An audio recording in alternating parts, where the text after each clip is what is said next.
अस्सलामुअलैकुम स्टूडेंट्स, उम्मीद करता हूँ आप लोग खैरियत से होंगे। हाजिर हूँ एमएफ इंग्लिश सेंटर से। तो स्टूडेंट, आज जो है वो मास ऑफ अर्थ यानी अर्थ का कितना वज़न है हमने जो है ये पता करना है आज। क्योंकि आप जानते हैं कि जो भी चीज़ सॉलिड लिक्विड गैस से बनती है उसका मास होता है। अब हमारा एक जिस्म है, इसका भी एक मास है। हर जिस्म का एक ख़ास मास होता है, यानी हर इंसान का एक ख़ास मास होता है। अब इसी तरह से अर्थ का भी मास है।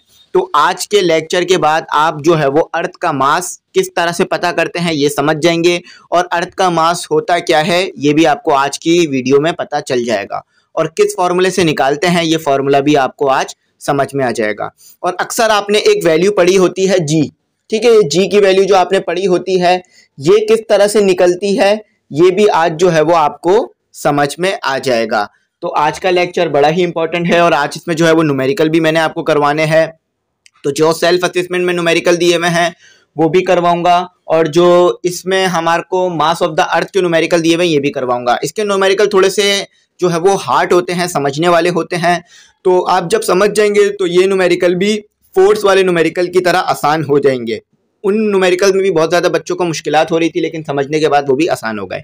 अच्छा, चले अब ये पता करते हैं कि मास ऑफ द अर्थ हम पता कैसे करेंगे। देखें, अर्थ का मास है तो ऐसा तो नहीं है कि अर्थ को हम किसी तराजू पे रख देंगे और हमें उसका मास पता चल जाएगा। जैसे कि आपको अगर किसी चीज़ का मास पता करना होता है तो आप उसको क्या करते हैं, वेटिंग स्केल यानी किसी तराजू पे रख देते हैं और बैलेंसिंग मशीन पे रख देते हैं, वहाँ पर आपको उसका मास पता चल जाता है। लेकिन अर्थ के साथ तो आप ऐसा नहीं कर सकते। फॉर एग्जाम्पल, आपने एक तरबूज खरीदा, वाटरमेलन, अब उसका क्या मास है आप पता कर सकते हैं उसको तराजू पे रखकर, लेकिन अर्थ के लिए आप ऐसा नहीं कर सकते। तो यहाँ पर यही बात लिखी हुई है कि mass of earth can not be measure directly by placing in on any weighing scale, but it can be measured by an indirect method. The method utilize the Newton law of universal gravitation. Let us consider figure 6.5 in which a small ball is placed on the surface of earth. देखिए, इधर ये बात की जा रही है कि आप अर्थ का मास डायरेक्ट नहीं पता कर सकते। पता कर सकते हैं लेकिन डायरेक्ट नहीं। ऐसा नहीं है कि अर्थ को उठा के किसी तराजू पे रख दिया और मास पता चल गया, ऐसा नहीं होगा। आपको जो है वो Newton law of universal gravitation, यानी जिसे हमने ऊपर पढ़ा था ना, न्यूटन लॉ ऑफ ग्रेविटेशन भी कहते हैं जिसे, Newton law of universal gravitation, तो उसका आपने जो है वो इस्तेमाल करना पड़ेगा। अब Newton law of universal gravitation का आप किस तरह इस्तेमाल करेंगे ये जो है मैं आपको बता देता हूँ। देखें, आपको Newton law of universal gravitation अच्छी तरीके से याद होगा, ठीक है। सबसे पहले जो है मैं डायग्राम ड्रॉ करता हूँ, जो है पूरी तरह समझाता हूँ कि इसमें हमें करना क्या है। देखिए, ये हमारी अर्थ है, ठीक है, ये है हमारी सिंपल अर्थ, ठीक है। इसे मैं लिख देता हूँ ई यानी अर्थ है हमारी, ठीक है। अर्थ के सेंटर से लेकर बाउंड्री तक का डिस्टेंस, यानी कहीं भी आप डिस्टेंस निकाल लें वो होता है रेडियस। अर्थ का सेंटर है, आपको पता है अर्थ एक स्फीयर है। अगर आपसे पूछे ना अर्थ किस फॉर्म में है तो आपने ये नहीं बोलना अर्थ एक सर्कल है। ये तो मैंने 2 डायमेंशन बनाया तो इसलिए सर्कल लग रही है, लेकिन अर्थ जो है वो एक क्या है, स्फीयर है, ठीक है, स्फीयर है। तो अर्थ के सेंटर से लेकर किसी भी पॉइंट तक, सरफेस तक, किसी कोई भी डिस्टेंस, यानी आप पाकिस्तान तक का डिस्टेंस निकाल लें, यानी अर्थ के सेंटर से लेके पाकिस्तान का डिस्टेंस या इंडिया तक का डिस्टेंस, तो वो भी सेम आता है। उसकी वैल्यू क्या होती है, 6.38 मल्टीप्लाई 10 की पावर 6, ठीक है। ये हमारे पास जो है वो रेडियस ऑफ अर्थ की जो है वो वैल्यू होती है। तो 6.38 मल्टीप्लाई 10 की पावर 6, ये तमाम वैल्यूज जो है मैं आपको आगे लिखवा दूंगा जब इसका न्यूमेरिकल, जब इसका डेरिवेशन पूरी आपको करवाऊंगा। तो ये आपके पास क्या हो गया, आर, और इसे बोलते हैं आर ई। अब आर ई क्यों कहा जाता है, क्योंकि ये अर्थ का रेडियस है, आर ई, ठीक है, कैपिटल ई बनाया जाएगा छोटा सा। तो आर ई यानी रेडियस, यानी सेंटर से लेकर बाउंड्री तक, ये बाउंड्री है ना जिसे बाउंड्री कहता हूं मैं, ये बाउंड्री आपके पास जो मैंने ये सर्कल बनाया है बाउंड्री, ये आपको नजर आ रही होगी बाउंड्री। तो इस तक का कोई भी पॉइंट अगर आप निकाल लें तो वो सेम आएगा और वो होगा आपके पास रेडियस। अच्छा, तो अब आ जाते हैं हम पता कैसे करेंगे। आप एक बॉल कंसीडर करेंगे अर्थ के ऊपर, ठीक है। अर्थ के ऊपर बहुत सारी चीजें रखी हुई हैं, तो इसी तरह से आप कंसीडर कर लेंगे कि अर्थ के ऊपर एक बॉल रखी हुई है। तो अर्थ के ऊपर जो बॉल रखी हुई है और सेंटर तक का डिस्टेंस, यानी ये जो बॉल है और सेंटर से लेकर उस बॉल तक का डिस्टेंस आपके पास क्या कहलाएगा, उस बॉल तक का डिस्टेंस आपके पास कहलाएगा आर ई, ठीक है। तो ये आपने यहाँ समझना है, ये चीज इधर बड़ी इंपॉर्टेंट थी। तो आपने जो है वो मास ऑफ द अर्थ पता करने के लिए क्या करा, अर्थ के ऊपर एक बॉल को कंसीडर कर लिया कि एक बॉल हमारे पास अर्थ के ऊपर रखी हुई है। अब आपको पता है कि जब बॉल अर्थ के ऊपर रखी हुई होगी तो अर्थ की ग्रेविटी की वजह से वो नीचे की तरफ आएगी, यानी उसका वेट नीचे की तरफ लगेगा, ठीक है। तो यहाँ पर हमारे पास फॉर्मूला क्या है, सबसे पहले फॉर्मूला लिखवाता हूँ, Newton law of universal gravitation. G, M यानी बॉल का मास, एम ई यानी अर्थ का मास, जो कि हमें करना है पता। हम क्या पता करने जा रहे हैं, एम ई। ठीक है, एम ई हम पता करेंगे। एम ई जब हम ये डेरिवेशन सॉल्व कर लेंगे तो हमें एम ई पता चल जाएगा। अच्छा, आर ई क्या है, अर्थ का रेडियस। मैंने आपको समझा दिया ना, सेंटर से लेकर बाउंड्री तक का कोई भी पॉइंट, चाहे वो आप यहाँ निकालें, चाहे वो आप यहाँ निकालें या यहाँ निकालें या यहाँ निकालें, सेम आएगा रेडियस। ठीक है, तो एम ई क्या है, मास ऑफ द अर्थ, और एम क्या है, मास ऑफ द बॉल। ठीक है, मास ऑफ द बॉल, ये जो बॉल ऊपर रखी है आपने अर्थ के, इसका मास। अच्छा, जी क्या है, ग्रेविटेशनल कांस्टेंट। आप जानते हैं इस चीज को, हम पीछे पढ़ चुके हैं,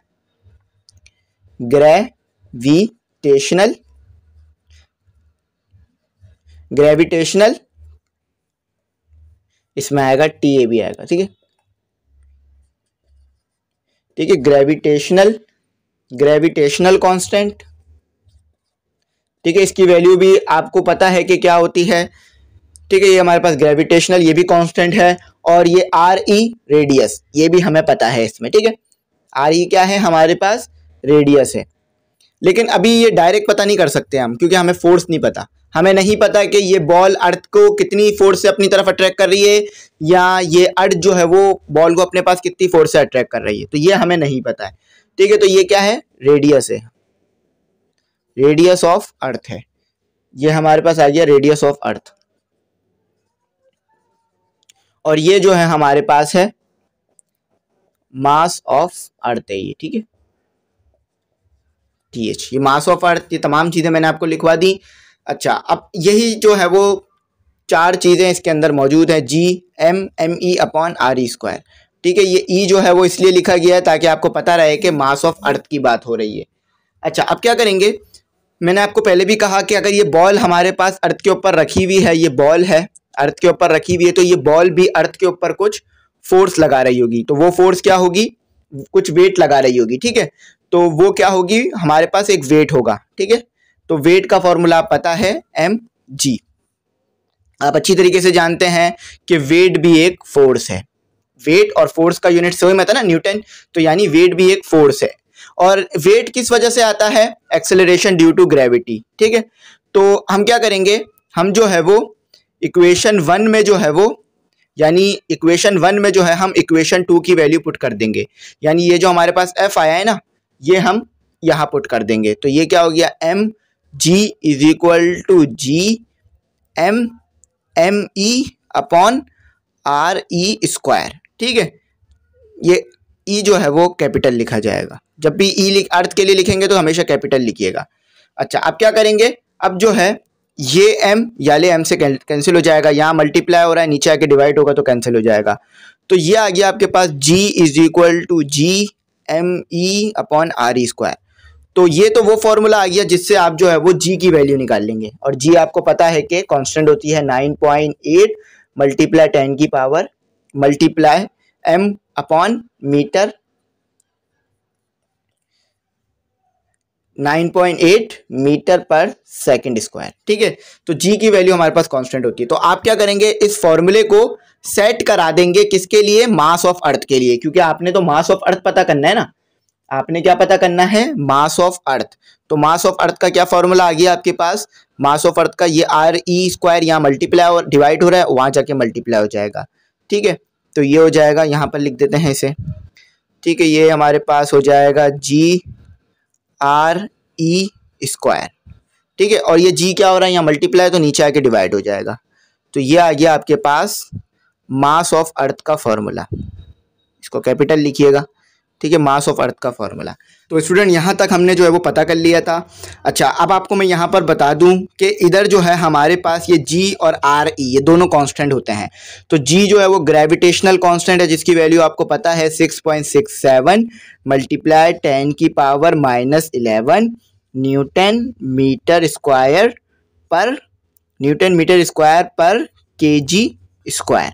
ठीक है, ये जो है हमारे पास कांस्टेंट है। अच्छा, अब साथ ही साथ आर ई रेडियस ऑफ अर्थ मैंने आपको शुरू में ही बता दिया था कांस्टेंट होता है, इसकी वैल्यू होती है 6.67 6.38 मल्टीप्लाई 10 की पावर 6 मीटर। ठीक है, ये आपके पास हो गया रेडियस ऑफ अर्थ। तो आपको तमाम चीजें पता हैं, तो अब ये वैल्यूज इधर डाल दीजिए, आपके पास आंसर जो है वो आ जाएगा। अच्छा, अब यहाँ पर लिख लेते हैं ME, हमें ME पता करना है, तो यहाँ ME लिख लिया हमने। हमारे पास G क्या है 10। देखें वैसे तो ये 9.8 होती है वैल्यू, लेकिन 10 डाल लें कोई मसला नहीं है। ये जो है वो आप अप्रोक्सीमेटली इक्वल होती है 10 और इसके बराबर। ठीक है, कोई मसला नहीं अगर आप 9.8 की जगह G की वैल्यू 10 डाल दें। आपने अक्सर जगह पर हमने देखा था कि हम कहीं पर जो है वो ग्रेविटी की वैल्यू 9.8 ले रहे थे और कहीं पर 10, तो इसमें कोई मसला नहीं होता कि 9.8 ली जा रही है या 10, ये सही होता है। ठीक है, क्योंकि 9.8 बहुत करीब है 10 के। अच्छा, फिर जो है हमारे पास अब रेडियस ऑफ अर्थ है 6.38 मल्टीप्लाई 10 की पावर 6 मीटर स्क्वायर। स्क्वायर है ना, देखिए इधर, इसलिए इसके ऊपर स्क्वायर आ गया। 6.67 और डिवाइड में क्या है ग्रेविटेशनल कांस्टेंट, तो मल्टीप्लाई 10 की पावर -11। तो इस तरह आपके पास जो है वो मास ऑफ द अर्थ आ जाएगा। ठीक है, तो देखें डायरेक्ट पता नहीं किया ये हमने, मतलब ऐसा नहीं है कि अर्थ को किसी तराजू पे रखकर मास पता कर लिया, इस तरह से। अच्छा, अब यहाँ पर देखें एक्सपोनेंट कैसे डालते हैं कैलकुलेटर में, ये देख लीजिए, क्योंकि ये बगैर कैलकुलेटर के सॉल्व नहीं होगा। 6.38 ये रहा एक्सपोनेंट। ठीक है, एक्सपोनेंट 6 है ना, तो 6 डाल दीजिए और स्क्वायर लगा दीजिए। ठीक है, आपके पास ये आ गया क्या, ये आ गया आपके पास रेडियस ऑफ अर्थ, जब आपने उसका स्क्वायर लिया तो। ठीक है, ये स्क्वायर में है, ये जो वैल्यू आई है ना रेडियस ऑफ अर्थ की, ये स्क्वायर में आई है, तो ये आई है हमारे पास 13 और डिवाइडेड बाय 6.67 मल्टीप्लाई 10 की पावर -11। अच्छा, अब आपने क्या करना है, अब आपने जो है वो सिंपल ये जो आपके पास 10 है इसको मल्टीप्लाई करा देना है। इस 10 को देखें इस तरह मल्टीप्लाई होगा, 10 मल्टीप्लाई बाय 4.0 एक्सपोनेंट 13। ठीक है, देखिए ये इस तरह मल्टीप्लाई होकर आ गया आपके पास 4 मल्टीप्लाई 10 की पावर 14। अच्छा, डिवाइड करा दीजिए आप 6.67 मल्टीप्लाई 10 की पावर -11, तो आपके पास आ जाएगा मास ऑफ द अर्थ। चलें इसी को इस तरह करते हैं कि एक्सपोनेंट 14, देखें यही है ना, exponent 4 multiply 4 exponent 14 divided by 6.67 exponent minus दबाकर 11, माइनस था ना इसलिए माइनस डाला, तो ये आ रहा है। अच्छा, ये तो आ रहा है हमारे पास 5.99, तो इसको हम 6 ले लेंगे। ठीक है, 5.99 6 के बराबर है, यानी बहुत करीब करीब है, तो हम लेंगे 6 मल्टीप्लाई 10 की पावर, और अच्छा जो पावर ये जो हमारे पास एक्सपोनेंट की वैल्यू है ना, ये वही रहेंगे जो आई थी 24। तो ये है हमारे पास मास ऑफ द अर्थ, एक कांस्टेंट वैल्यू है। ठीक है, मास ऑफ द अर्थ ये हमारे पास एक कांस्टेंट वैल्यू है। ठीक है, तो मास ऑफ द अर्थ जो हमने पता करना था वो ये है हमारे पास। ठीक है, तो इस तरह से करा जाता है मास ऑफ द अर्थ पता। तो अब जो न्यूमेरिकल होंगे ना, उसमें आपने इन तमाम चीज़ों को याद रखना है, ये चारों चीज़ों को आपने याद रखना है कि जी की वैल्यू क्या है, ग्रेविटेशनल कांस्टेंट की वैल्यू क्या है, आर ई की वैल्यू क्या है और एम ई की वैल्यू क्या है। ये हमेशा कांस्टेंट ही रहेगी हर न्यूमेरिकल के लिए। ठीक है, तो चले आ जाए, अब जो है हम अपना न्यूमेरिकल सॉल्व करते हैं और देखते हैं वो किस तरह से सॉल्व होगा। तो स्टूडेंट अब जो है हम अपना क्वेश्चन नंबर 3 करेंगे, यानी जो हमें 3 में जो कहा हुआ है न्यूमेरिकल उसको हम सॉल्व करेंगे। तो देखें यहाँ पर हमारे को क्या कहा जा रहा है कि calculate the acceleration due to gravity, यानी आपने एक्सेलरेशन ड्यू टू ग्रेविटी पता करनी है, जी की वैल्यू पता करनी है। लेकिन जी की वैल्यू तो आपको पता होती है 9.8, लेकिन यहाँ पर एक ट्विस्ट है। अब वो ट्विस्ट क्या है वो हम आगे देखते हैं। ये हो गया क्वेश्चन नंबर 3 हमारा। ठीक है, तो कहा जा रहा है एक्सेलरेशन ड्यू टू ग्रेविटी पता करो ऑन द प्लेनेट, यानी एक खास प्लेनेट पर। ये आपको अर्थ की ग्रेविटी नहीं पता करनी है, ये आपको किसी और प्लेनेट की ग्रेविटी पता करनी है। अब वो कौन सा प्लेनेट है उसका नाम नहीं लिया, वो प्लेनेट जो है वो मार्स भी हो सकता है, जुपिटर भी हो सकता है, या कोई और प्लेनेट भी हो सकता है सोलर सिस्टम का या सोलर सिस्टम से बाहर का भी। ठीक है, लेकिन आपको कंडीशन क्या दी हुई है कि कहा जा रहा है कि that has mass 2 times to the mass of earth. तो उस प्लेनेट का जो मास है ना, जिस प्लेनेट की आपने ग्रेविटी की वैल्यू पता करनी है ना, उस प्लेनेट का जो मास है वो अर्थ से 2 गुना है। यानी अर्थ, अगर 2 अर्थ मिलेंगे ना तो उस प्लेनेट का अकेला मास बनेगा। ठीक है, तो यहाँ लिख देंगे हम ME। अब ME क्यों लिख रहे हैं, क्योंकि अर्थ के डबल है। अच्छा, अब आपको कहा है कि उस प्लेनेट का जो रेडियस है, और यहाँ कहा जाता है कि and radius 1.5 times to the radius of earth, और जो उस प्लेनेट का रेडियस है ना अब यहाँ पर P क्यों लिख रहा हूँ, क्योंकि रेडियस ऑफ प्लेनेट, वो खास प्लेनेट जिसकी हम बात कर रहे हैं, तो उस प्लेनेट का जो रेडियस है वो अर्थ के प्लेनेट से, अर्थ के रेडियस से 1.5 टाइम ज़्यादा है। ठीक है, अर्थ के रेडियस से 1.5 टाइम ज़्यादा है। अच्छा, तो यहाँ कहा जाता है कि if the acceleration due to gravity on the surface of earth, तो अर्थ के ऊपर जो एक्सेलरेशन ड्यू टू ग्रेविटी है वो आपको पता है 10 जो है वो 10 meter second square, inverse square होती है। अच्छा, जी की वैल्यू भी यहाँ पर चाहिए होगी, हमें तो लिख लेते हैं 6.67 मल्टीप्लाई 10 की पावर -11 न्यूटन मीटर स्क्वायर पर केजी स्क्वायर। अच्छा, फाइंड क्या करना है, टू फाइंड पता करना है हमने, ग्रेविटी पता करनी है उस प्लेनेट की। ठीक है, उस प्लेनेट की ग्रेविटी क्या है, यानी वो खास प्लेनेट जिसकी हम बात कर रहे हैं। अब इसको मिटा देते हैं। फॉर्मूला क्या है हमारे पास, आपने जो फॉर्मूला पढ़ा था वो क्या पढ़ा था, आपने जो फॉर्मूला था पढ़ा था मास ऑफ अर्थ का फॉर्मूला, वो ये था ME is equal to G, ठीक है, RE square upon capital G। ये आपने जो है वो फॉर्मूला मास ऑफ अर्थ का पढ़ा, लेकिन हमें मास ऑफ अर्थ तो पता करना ही नहीं है, हमें तो जी पता करनी है उस खास प्लेनेट की। तो ये फॉर्मूला तो अर्थ के लिए, उस प्लेनेट के लिए नहीं है। तो हमने क्या करना पड़ेगा, उस प्लेनेट के लिए इस फॉर्मूले को बनाना पड़ेगा। तो हम क्या करेंगे, जहां जहां ई लिखा है ना वहां वहां हम पी लिख देंगे, यानी मास ऑफ प्लेनेट। ठीक है, मास जो है वो उस प्लेनेट का जिसका हम पता करना चाहते हैं, जीपी यानी उस प्लेनेट की ग्रेविटी जो कि हम पता करना चाहते हैं, RE उस प्लेनेट का रेडियस, और ये जी तो हर जगह कांस्टेंट रहती है ना, इसके तो हर जगह अर्थ पे भी कांस्टेंट रहेगी, किसी और प्लेनेट पे चले हैं तो भी कांस्टेंट रहेगी। जी यहाँ क्या हो रहा है, डिवाइड वहां जाके हो जाए मल्टीप्लाई हो जाएगा। RE यहाँ हो रहा है क्या कहते हैं डिवाइड, मल्टीप्लाई नीचे आके डिवाइड हो जाएगा, तो ये आ गया आपके पास जीपी। ठीक है, जीपी। अच्छा, तो जी तो आपको पता है हर जगह सेम ही रहती है, जी की वैल्यू तो 6.67 मल्टीप्लाई 10 की पावर -11। अच्छा, तो MP कितना है आपके पास, 2ME। MP कितना है आपके पास, 2ME, 2ME। RE कितना है आपके पास, RP कितना है आपके पास, 1.5 और RE। ठीक है, RE फॉर्मूले में स्क्वायर है ना तो स्क्वायर डालेंगे। ठीक है, तो RP की जगह मैंने क्या डाल दिया, मैंने डाल दिया 1.5 RE। अच्छा, अब आपको वैल्यूज पता है।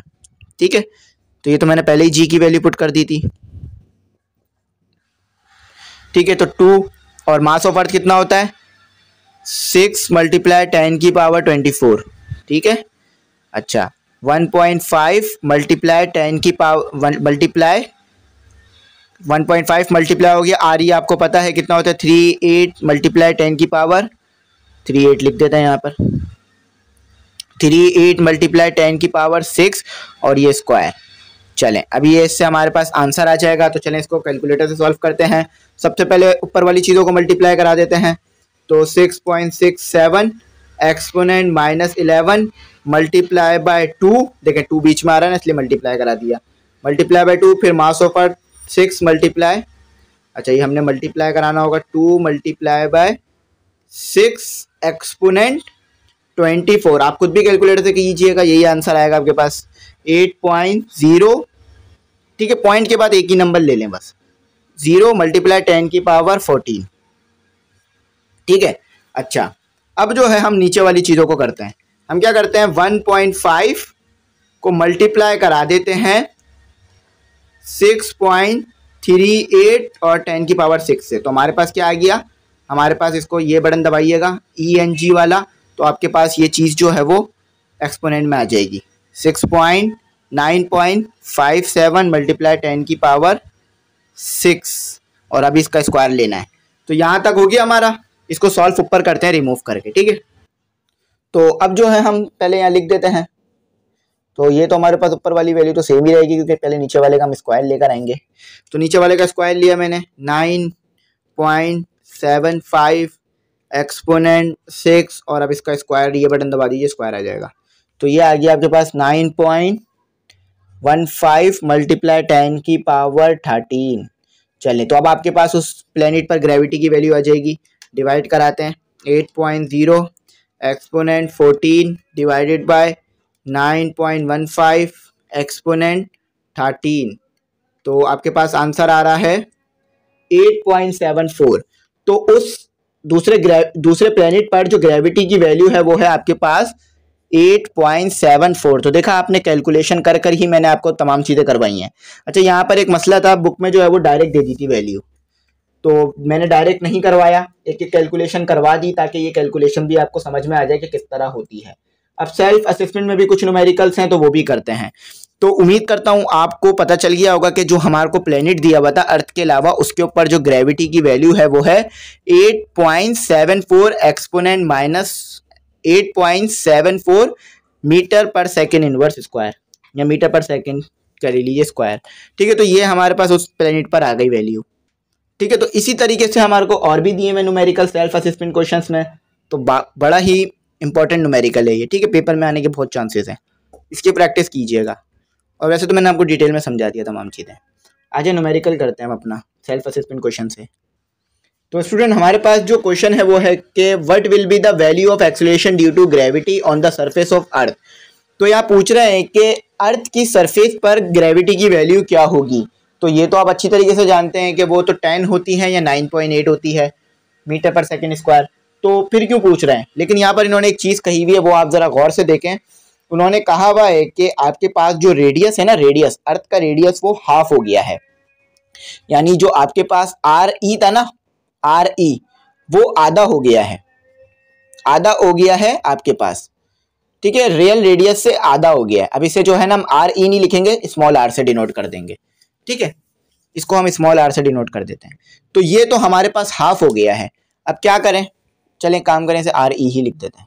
ठीक है, तो आर ई आपके पास आधा हो गया है। अब क्या करना है, तो अब हम क्या करेंगे, अब हम जो है वो इसको पता करेंगे और ये हो जाएगा पता, कोई मुश्किल नहीं है। तो एम ई तो वही रहा है जो था। ठीक है, एम ई में कोई जो है इजाफा नहीं आया, वही है जो पहले था। अच्छा, इसे स्लैश लगा देते हैं। ठीक है, ये चेंज है, चेंज रेडियस है।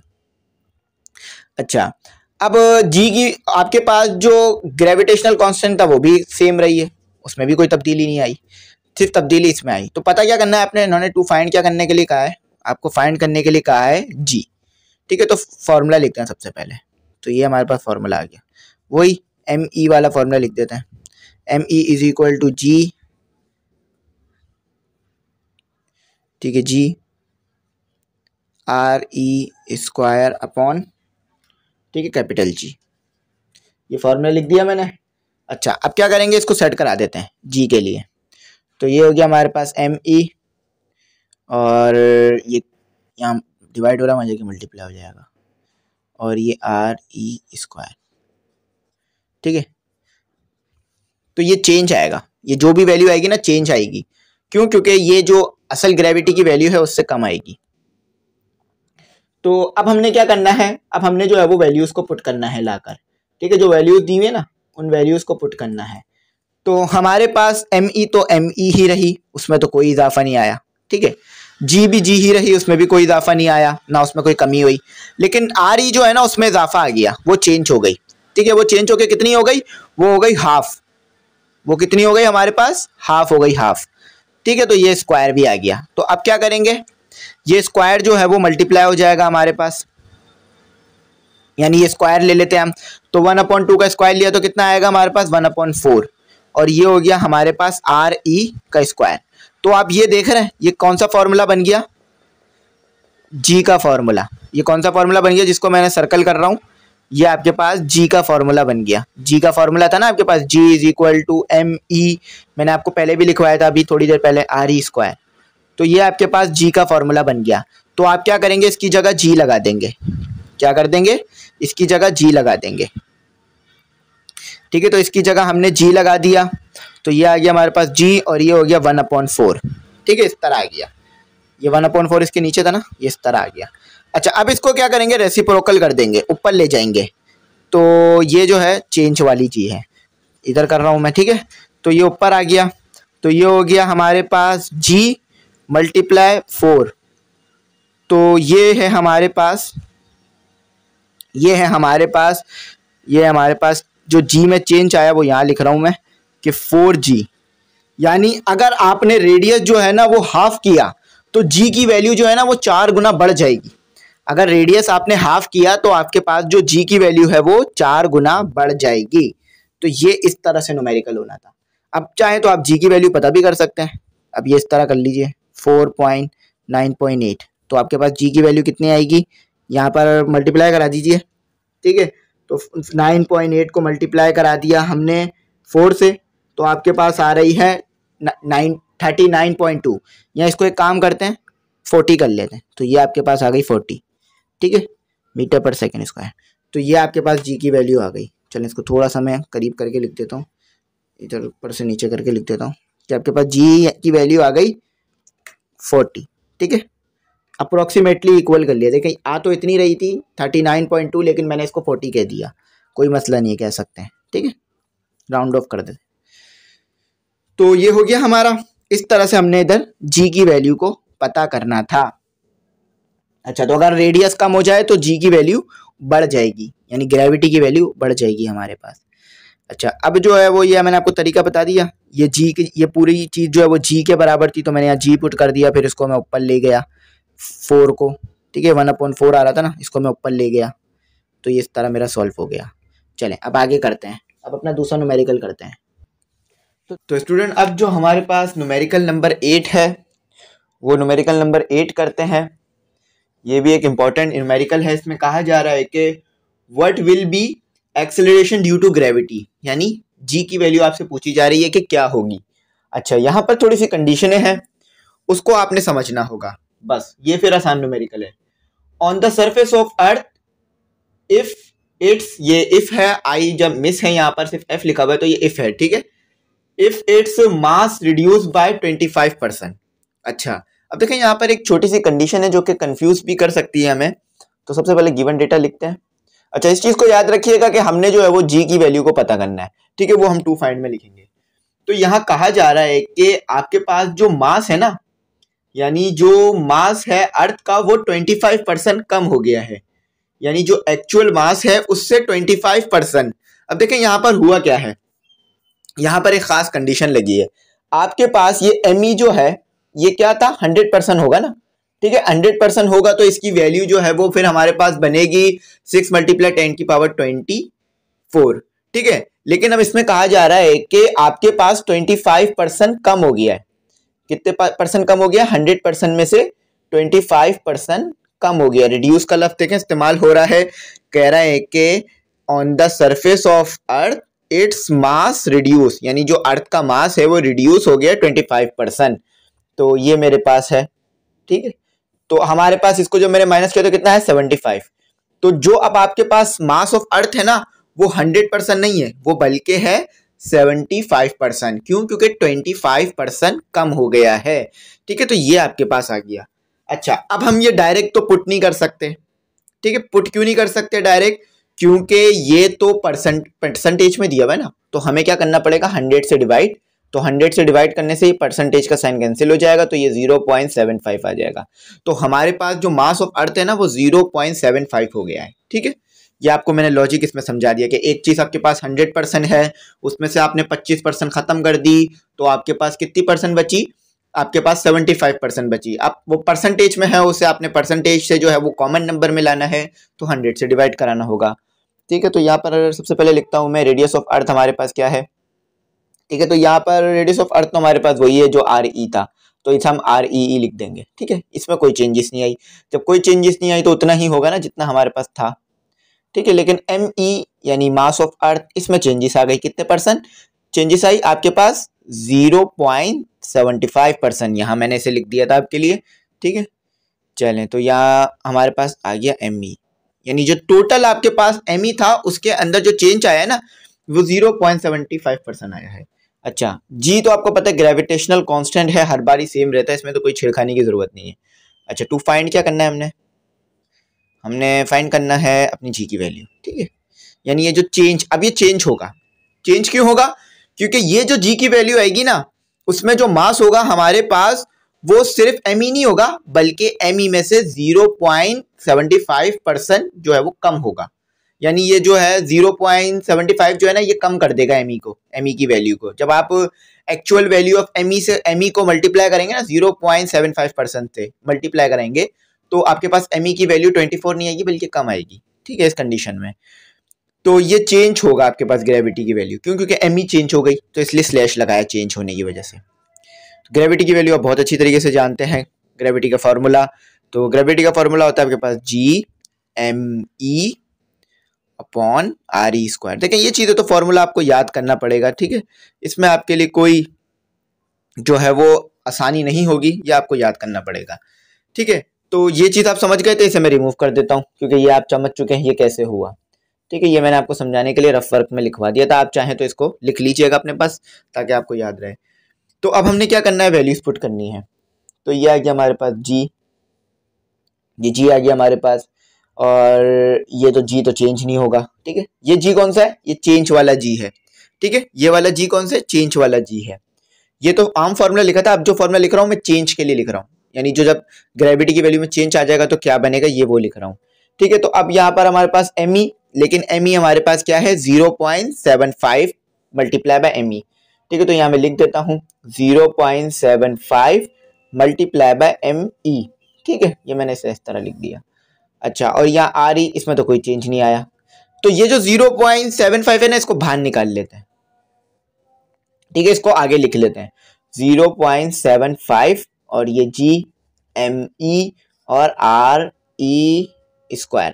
तो ये आपके पास ये चीज़ देखें आप किसके बराबर है, ये चीज़ आप अच्छी तरीके से जानते हैं, जिससे मैं सर्कल बना रहा हूँ, ये चीज़ पूरा आपके पास इसके बराबर है। तो इस चीज़ की जगह पर G लिख सकते हैं हम, यानी इस पूरी फॉर्मूले की जगह पर G लिख सकते हैं। जी सर, आप बोलेंगे सर बिल्कुल लिख सकते हैं, तो लिख दीजिए, ठीक है। तो ये आपने G लिख दिया। तो अब जो आपके पास एक्चुअल वैल्यू है G की वो लिख दीजिए, तो आपके पास चेंज आ जाएगा। 9.8 लिखना चाहे 9.8 लिख लीजिए, अगर 10 लिखना चाहे तो 10 लिख लीजिए, ठीक है। तो आपके पास दोनों सूरत में कंडीशंस हैं, आप दोनों लिख सकते हैं वैल्यूज को, ठीक है। तो स्टूडेंट, हमने जब इन दोनों को आपस में मल्टीप्लाई कराया 0.75 मल्टीप्लाई बाय 9.8, तो हमारे पास आंसर आया 7.35। तो आप ये चीज़ देख सकते हैं कि अगर जो आपके पास एक्चुअल ME की वैल्यू है उसमें कमी आएगी, तो आपके पास जो G की वैल्यू है, यानी जो ग्रेविटी की वैल्यू है, वो भी कम हो जाएगी, क्योंकि मास ऑफ अर्थ और एक्सेलरेशन ड्यू टू ग्रेविटी ये दोनों डायरेक्ट रिलेट करते हैं। अगर ये कम होगा तो ये भी कम हो जाएगा, ठीक है। तो ये आपके पास इसका आंसर था। यूनिट लिख देता हूं मैं, ठीक है। यूनिट आपको इसका अच्छी तरीके से पता है, मीटर पर सेकेंड स्क्वायर या meter second square inverse square, ठीक है। तो ये हो गया हमारा। चलें अब जो है वो अगला करते हैं। स्टूडेंट, यहाँ आपसे कहा जा रहा है क्वेश्चन नंबर 9 में, what will be the mass of the planet whose radius is 20 time of the radius of earth. यानी एक प्लेनेट है, उसका आपके पास मास क्या होगा अगर उसका रेडियस जो है ना वो 20 टाइम्स ऑफ अर्थ के, 20 टाइम पर्सन हो अर्थ के। यानी इधर लिख लेते हैं, सबसे पहले हमें कहा क्या जा रहा है कि जो रेडियस है ना उस प्लेनेट का, RP लिखते हैं क्योंकि खास प्लेनेट का रेडियस पता करना है। तो RP जो है ना वो 20 टाइम है, यानी देखें यहाँ पे सबसे पहले तो 20% लिखा है ना, इसको हमने 100 से डिवाइड कराना होगा ताकि ये आम नंबरों में आ जाए। डायरेक्ट हम ये 20% को नहीं डाल सकते हैं न्यूमेरिकल में, तो ये 2.5 आ जाएगा। तो 2.5% है अर्थ के रेडियस के, जो रेडियस है ना उस प्लेनेट का वो 2.5% है अर्थ के रेडियस के, यहाँ कहा भी जा रहा है। अच्छा, जो ME है ये तो हमें पता करना है, ठीक है, ME तो हमें पता करना है, MP तो हमें पता करना है। अच्छा, जो GP है यानी जो उस अर्थ की ग्रेविटी की वैल्यू है वो सेम है GE के, यानी अर्थ की ग्रेविटी के। तो ये G लिखा है मैंने, G से मुराद gravity, acceleration due to gravity of earth, ठीक है। और ये G जो है, ये GP जो है वो acceleration due to gravity of planet, जिस प्लेनेट का हम पता कर रहे हैं। अच्छा, तो ये G ग्रेविटेशनल कांस्टेंट हर जगह पे कांस्टेंट देती है। अच्छा, तो आपने पता क्या करना है, टू फाइंड क्या करना है, टू फाइंड करना है आपने फाइंड करना है यहाँ पर MP, ठीक है। तो वो जो प्लेनेट है उस पर G की वैल्यू तो सेम है, लेकिन यहाँ पे 0.2 रेडियस जो है वो कम होगा। तो अब हम यहाँ क्या करते हैं, यहाँ पर जो है हम सॉल्यूशन लिख लेते हैं, फॉर्मूला लिख देते हैं ME। पहले अर्थ के लिए लिखेंगे, फिर उसको उस खास प्लेनेट के लिए सेट कराएंगे, डायरेक्ट करा नहीं सकेंगे वरना मुश्किल होगी करने में। ठीक है, तो ये हमारे पास आ गया G R E square upon capital G. तो इसको उधर ले जाते हैं, एम, इसको पहले काम करते हैं, प्लेनेट के लिए बना देते हैं। तो एम पी कर दिया, जी पी यानी उस प्लेनेट की ग्रेविटी, और आर पी यानी उस प्लेनेट का रेडियस, और जी तो आपको पता है हर जगह सेम ही रहता है। तो ये इधर मल्टीप्लाई हो रहा है, उधर जाके डिवाइड हो जाएगा, और ये आर पी नीचे आ जाएगा, और ये जी, बल्कि हमने क्या करना है, हमने तो एम पी ही पता करना है ना, तो इसको सेट कराने की ज़रूरत थोड़ी ना, हमें तो एम पी पता करना है, तो ऐसे ही लिखे रहने देते हैं। तो हमारे पास जी क्या है, सेम है जो अर्थ पर आएगी। तो अर्थ पर जो ग्रेविटी होती है वो क्या होती है, 9.8, ठीक है। अच्छा, जी पी मैं 9.8 क्यों डाल रहा हूँ, क्योंकि वो उतनी ही आएगी जितनी अर्थ पर आती है, इसीलिए मैंने डाली है।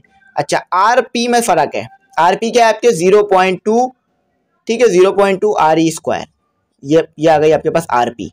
तो आर पी की जगह डाल दिया मैंने 0.2 आर ई, और स्क्वायर आ गया क्योंकि स्क्वायर था, और ये तो सेम ही रहेगी 6.67 मल्टीप्लाई 10⁻11, ठीक है, -11।